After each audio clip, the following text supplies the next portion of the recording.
ফের দুর্যোগের মুখে বাংলা, ধেয়ে আসছে ঘূর্ণিঝড় ফেইঞ্জেল। শেষ পর্যন্ত ঘূর্ণিঝড়ে পরিণত হয়েছে নিম্নচাপ। দক্ষিণ পশ্চিম বঙ্গোপসাগরে অতি গভীর নিম্নচাপ আরও শক্তি সঞ্চয় করেছে। পন্ডিচেরি থেকে 230 কিলোমিটার পূর্ব এবং দক্ষিণ পূর্ব দিকে এবং চেন্নাই উপকূল থেকে 250 কিলোমিটার দক্ষিণ পূর্ব দিকে অবস্থান করছে এই ঘূর্ণিঝড়।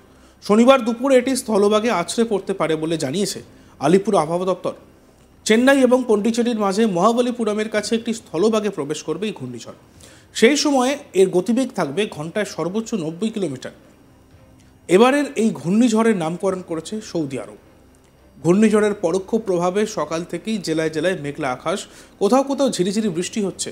বাংলায় উপকূল এবং সংলগ্ন জেলাগুলিতে মেঘলা আকাশ, উপকূলে হালকা ঝোড়ো বাতাস এবং বৃষ্টির পূর্বাভাস রয়েছে।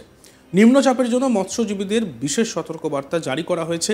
দক্ষিণ পশ্চিম বঙ্গোপসাগর এলাকাতে মৎস্যজীবীদের গভীর সমুদ্রে যেতে নিষেধাজ্ঞা জারি করা হয়েছে। শ্রীলঙ্কা এবং অন্ধ্রপ্রদেশ এবং পন্ডিচেরি ও তামিলনাড়ু উপকূলে মৎস্যজীবীদের মাছ ধরতে যেতে নিষেধ করা হয়েছে। এই দুর্যোগের প্রভাবে তামিলনাড়ু এবং পন্ডিচেরি উপকূল এলাকায় প্রবল বৃষ্টির আশঙ্কা করা হচ্ছে। ভারী থেকে অতি ভারী বৃষ্টির প্রবল সম্ভাবনা তামিলনাড়ু, পন্ডিচেরি ও কারাইকাল এলাকায়। আগামী 24 ঘন্টায় 200 মিলিমিটার বা তার বেশি বৃষ্টি হতে পারে। অন্ধ্রপ্রদেশ, তেলেঙ্গানা, কর্ণাটক, ইয়ানাম,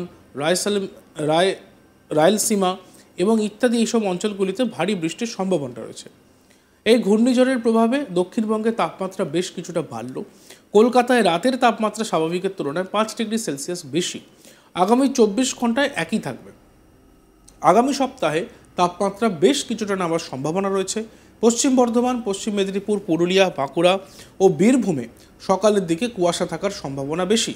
আপাতত শীতের আমেজে কিছুটা বাধা পেয়েছে। এই নিম্নচাপের জেরে সারাদিন মেঘলা আকাশ ও উপকূলের জেলায় বৃষ্টির সম্ভাবনা রয়েছে।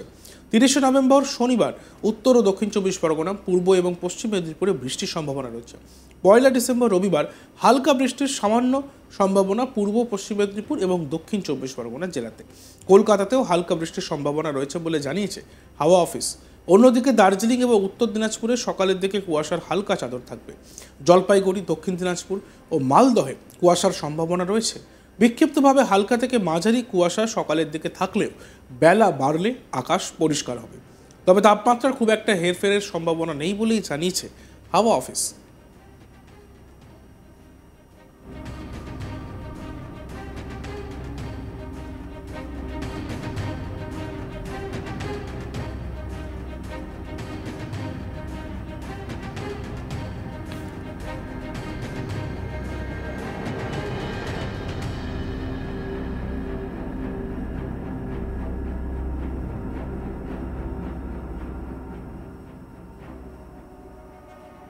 ফের দুর্যোগের মুখে বাংলা, ধেয়ে আসছে ঘূর্ণিঝড় ফেইঞ্জেল। শেষ পর্যন্ত ঘূর্ণিঝড়ের পরিণত হয়েছে নিম্নচাপ।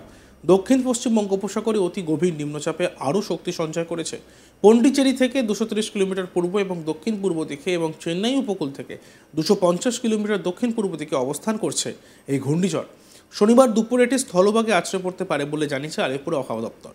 চেন্নাই এবং পন্ডিচেরির মাঝে মহাবলীপুরমের কাছে একটি স্থলভাগে প্রবেশ করবে এই ঝড়।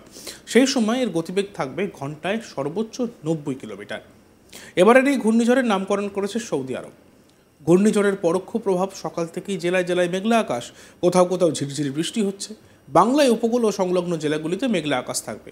উপকূলে হালকা ঝোড়ো বাতাস এবং বৃষ্টির পূর্বাভাস রয়েছে। নিম্নচাপের জন্য মৎস্যজীবীদের বিশেষ সতর্কবার্তা জারি করা হয়েছে ও দক্ষিণ পশ্চিম বঙ্গোপসাগর এলাকাতে মৎস্যজীবীদের গভীর সমুদ্রে যেতে নিষেধাজ্ঞা জারি করা হয়েছে। শ্রীলঙ্কা ও অন্ধ্রপ্রদেশ এবং পন্ডিচেরি ও তামিলনাড়ু উপকূলে মৎস্যজীবীদের মাছ ধরতে যেতে নিষেধ করা হয়েছে। এই দুর্যোগের প্রভাবে তামিলনাড়ু এবং পন্ডিচেরি উপকূল এলাকায় প্রবল বৃষ্টির আশঙ্কা করা হচ্ছে। ভারী থেকে অতি ভারী বৃষ্টির প্রবল সম্ভাবনা তামিলনাড়ু, পন্ডিচেরি ও করাইকাল এলাকায়। আগামী 24 ঘন্টায় 200 মিলিমিটার বা তার বেশি বৃষ্টি হতে পারে। অন্ধ্রপ্রদেশ, তেলেঙ্গানা, কর্ণাটক, ইয়ানাম, রায়লসীমা ভারী বৃষ্টির সম্ভাবনা রয়েছে। এই ঘূর্ণিঝড়ের প্রভাবে দক্ষিণবঙ্গের তাপমাত্রা বেশ কিছুটা বাড়ল। কলকাতায় রাতের তাপমাত্রা স্বাভাবিকের থেকে 5 ডিগ্রি সেলসিয়াস বেশি। আগামী 24 ঘন্টায় একই থাকবে। আগামী সপ্তাহে তাপমাত্রা বেশ কিছুটা নামার সম্ভাবনা রয়েছে। পশ্চিম বর্ধমান, পশ্চিম মেদিনীপুর, পুরুলিয়া, বাঁকুড়া এবং বীরভূমে সকাল থেকেই কুয়াশা থাকার সম্ভাবনা বেশি। আপাতত শীতের আমেজ কিছুটা বাধা পেয়েছে।